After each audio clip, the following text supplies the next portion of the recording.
इसका अब हम पढ़ेंगे विच यूज ऑफ विच। पहले आपने वर्ड का यूज पढ़ा था ना, वर्ड के आपने दो यूजेस पढ़े, एज एन एक्सक्लेमेटरी सेंटेंस और एज एन रिलेटिव प्रोनाउन और एज अ क्वेश्चनिंग। तीन तरह का यूज होता है वर्ड का। स्टूडेंट्स आपके सामने कोई भी स्टेटमेंट आ जाए, आपने इसका खुद आइडेंटिफाई करना है कि इसमें वर्ड का किस तरीके से इस्तेमाल किया गया है। मैंने आपको ये कंसेप्ट इसलिए क्लियर किया ताकि आप सेंटेंस को खुद से आइडेंटिफाई करें। आगे है विच का use only for non living things. ऐसी चीजों के साथ इस्तेमाल किया जाता है जो कि नॉन लिविंग थिंग्स होती हैं, जो सांस नहीं ले सकती, हरकत नहीं कर सकती और खा पी नहीं सकती, उनको हम नॉन लिविंग थिंग्स बोलते हैं। Use to ask question, mostly which का इस्तेमाल किया जाता है आस्क क्वेश्चन पूछने के लिए। किसके बारे में? नॉन लिविंग थिंग्स के बारे में। जैसे which is your favourite place, तुम्हारी पसंदीदा जगह कौन सी है।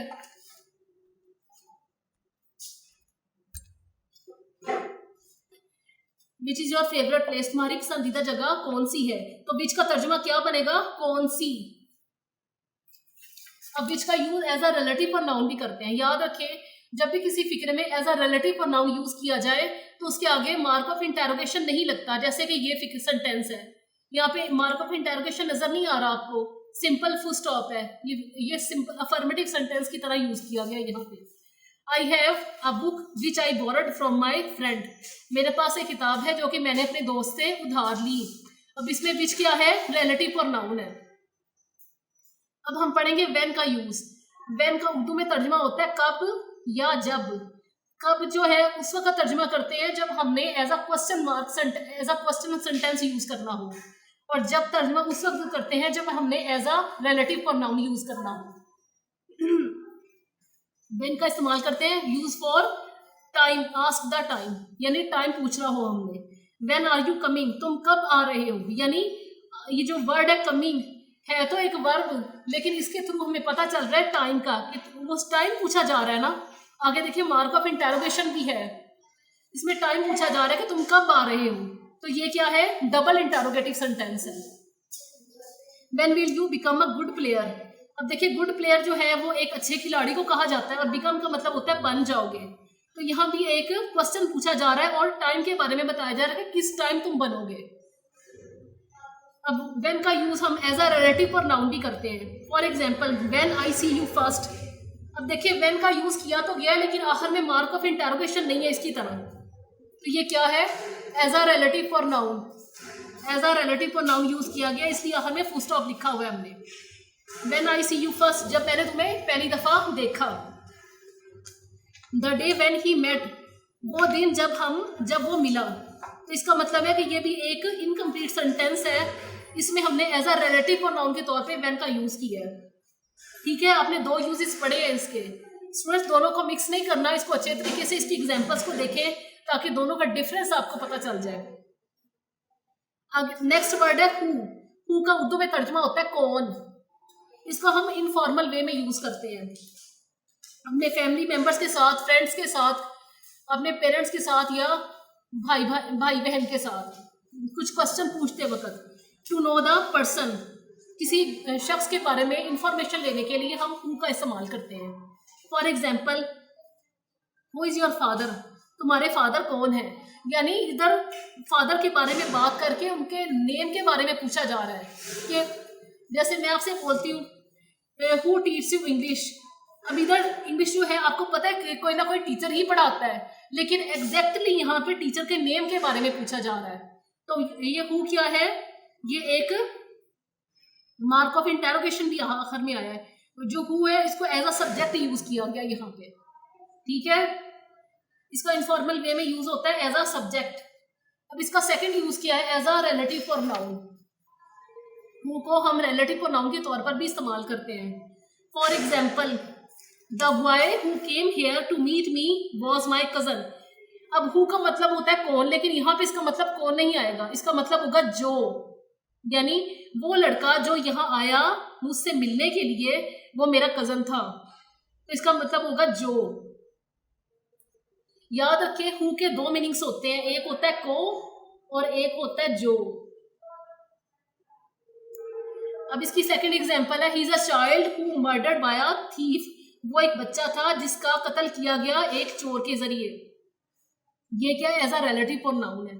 ठीक है स्टूडेंट्स, आपने इसके हु के दो यूज पढ़े, एज अ रिलेटिव प्रोनाउन और आस्क अ क्वेश्चन इनफॉर्मल वे। अब है वेयर, इसका मतलब होता है, उर्दू में तर्जुमा होता है कहाँ, और ये हम तब बोलते हैं जब हमने कोई क्वेश्चन पूछना हो या कोई रीजन पूछनी हो, तब हम यूज करते हैं वेयर। यूज फॉर प्लेस, जगह के लिए। वेयर डू यू लिव, हम किसी से पूछते हैं ना आप कहाँ रहते हो, तो क्या बोलते हैं, वेयर डू यू लिव। इसका जो सेंटेंस फॉर्मेशन होती है ऐसे ही होती है जैसे कि नॉर्मल टेंस की होती है।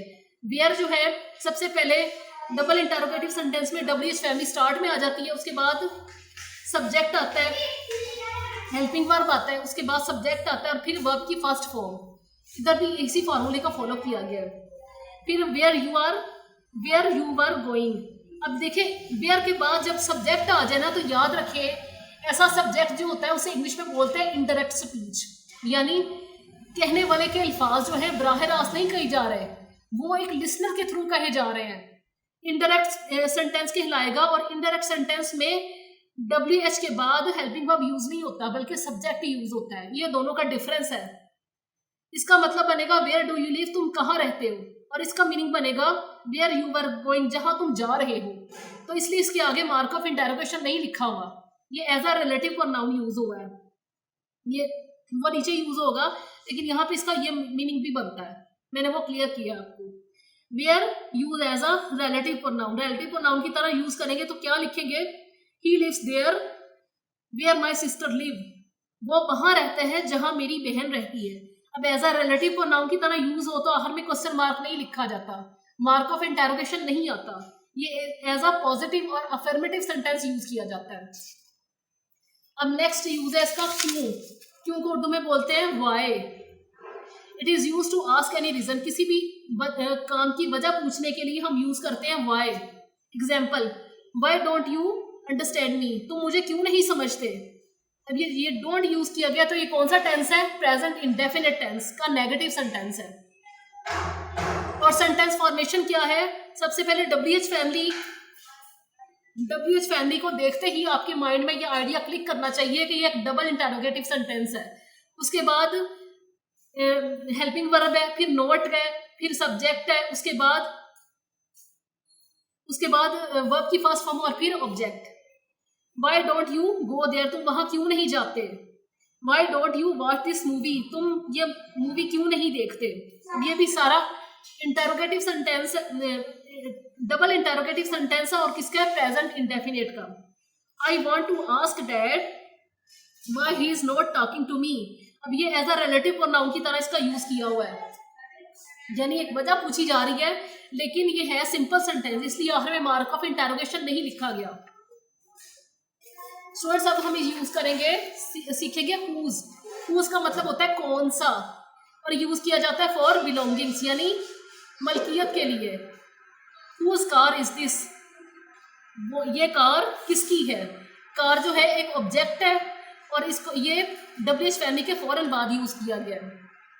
याद रखें जब भी हुज फिक्रे के साथ, हुज वर्ड के साथ हमने कोई सेंटेंस बनाना हो तो हुज के फौरन बाद ऑब्जेक्ट आता है, सब्जेक्ट नहीं आता। तो ऐसा वर्ड के क्या कहलाएगा, सेंटेंस फॉर बिलोंगिंग्स कहलाएगा। आगे हुज का इस्तेमाल एज सब्जेक्ट को पूछने के लिए भी इस्तेमाल होता है। Who's coming in the party, यानी यह जो है शॉर्ट फॉर्म है हुज की, इसको हम बोलते हैं who is. Who's coming in the party, party में कौन आ रहा है। तो इसका मतलब ये है कि यह भी एक डबल इंटरोगेटिव सेंटेंस है, इसमें सब्जेक्ट के बारे में पूछा जा रहा है। हाउ, इसका मतलब होता है कैसे, यानी तरीका पूछा जा रहा है ना आपसे। It is use to ask the reason of doing work, यानी काम की रीजन पूछी जा रही है आपसे। How do you do this, तुम ये कैसे करोगे, तुम ये कैसे करते हो, यानी इसमें आपसे क्वेश्चन पूछा जा रहा है और किसी भी काम का तरीका पूछा जा रहा है, तुम ये कैसे करते हो। अब नेक्स्ट यूज है इसका हाउ मच, इसका मतलब होता है उर्दू में कितना। याद रखें कि मच वहां पे यूज होता है जब हमने इन अनकाउंटेबल नाउन शो करना हो। For example rice, rice uncountable noun है ना, उसके साथ हम हाउ मच का यूज करेंगे। और और हाउ मच यूज़ वहाँ पे करते हैं जहाँ पे हमने कोई क्वेश्चन पूछना हो, किसी चीज़ के बारे में इंफॉर्मेशन लेनी हो। How much rice do you buy, पूछा जा रहा है कि तुम कितने चावल खरीदना, तुम कितने चावल खरीदोगे या खरीदना चाहते हो। तो राइस जो है अनकाउंटेबल नाउन है, इसलिए इससे पहले हमने क्या लगाया है, मच। इसी तरह how much money you have, तुम्हारे पास कितने पैसे हैं। अब मनी जो है तो अनकाउंटेबल नाउन ना। स्टूडेंट्स हम इसको गिन तो सकते हैं लेकिन रुपीज़ में गिन सकते हैं, करेंसी में नहीं गिन सकते। जैसे 1 रुपी, 2 रुपी, 3 रुपी, 100 तक गिन सकते हैं। अगर हमसे कहा जाए एज अ करेंसी इसको गिने तो हम नहीं गिन सकते, इसकी तादाद बहुत ज़्यादा होती है, इसलिए ये अनकाउंटेबल नाउन होता है। नेक्स्ट है, इसकी एग्जांपल हमें क्या है अनकाउंटेबल नाउन की, salt, sugar, milk, oil, rice, ये सारे के सारे क्या है अनकाउंटेबल नाउन्स हैं। इनके साथ हम यूज़ करते हैं मच का जब भी हमने कोई क्वेश्चन पूछना हो तो। नेक्स्ट है हाउ मैनी, इसको यूज़ करते हैं काउंटेबल नाउन के साथ, यानी कोई ऐसा नाउन जिसको हम उंगलियों पे या लिख के काउंट कर सके उसके साथ यूज़ करते हैं how many, just to ask the question. जैसे for example how many boys are there in your class, तुम्हारी क्लास में कितने लड़के हैं। अब बॉयज जो है काउंटेबल नाउन है, इनको गिन सकते हो ना, तो इनसे पहले हमने क्या यूज़ किया है, मैनी। सेकेंड एग्जाम्पल है how many pens you have, तुम्हारे पास कितने पेन हैं। अब पेन को भी आप काउंट कर सकते हो, तो इससे पहले भी हमने क्या यूज़ किया है, मैनी। स्टूडेंट्स आज आपने WH फैमिली के साथ साथ मच और मैनी का यूज़ भी पढ़ा है।